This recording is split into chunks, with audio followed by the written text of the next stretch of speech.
La question suivante est une question jointe et dont la première est posée par Madame Ahalouche à Monsieur Borsu. Vous avez la parole. Merci, Monsieur le Président.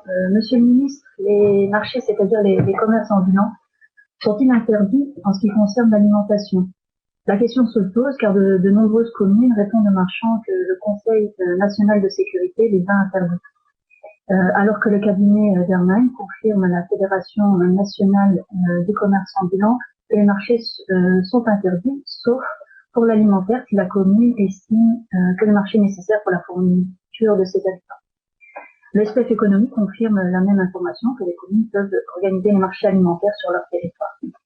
Alors, ma question que j'aimerais voir relayée vers les communes est la suivante.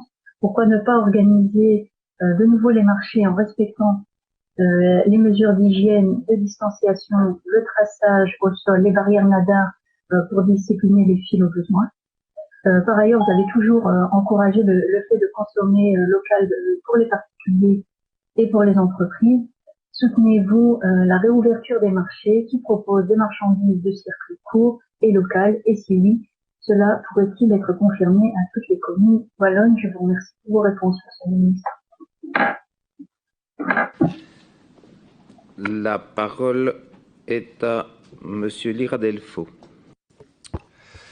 Monsieur le ministre, ces derniers jours, on a pu voir plusieurs articles et interpellations de citoyens et de marchands qui font état de leur incompréhension quant à l'oubli dont les marchands ambulants ont fait l'objet dans les dernières décisions du CNS. On voit par ailleurs que les centres commerciaux peuvent ouvrir, mais les commerçants ne peuvent pas travailler, donc il y a vraiment de l'incompréhension. Et donc, voilà, ma question c'est quelles sont les raisons finalement qui empêchent ces commerçants de travailler? Est-ce qu'il faut imaginer d'autres conditions, des conditions supplémentaires pour qu'ils puissent continuer leurs activités, comme c'est le cas dans les magasins? Et enfin, est-ce que vous comptez demander à votre gouvernement d'intervenir auprès du CNS pour soutenir ces commerçants? La parole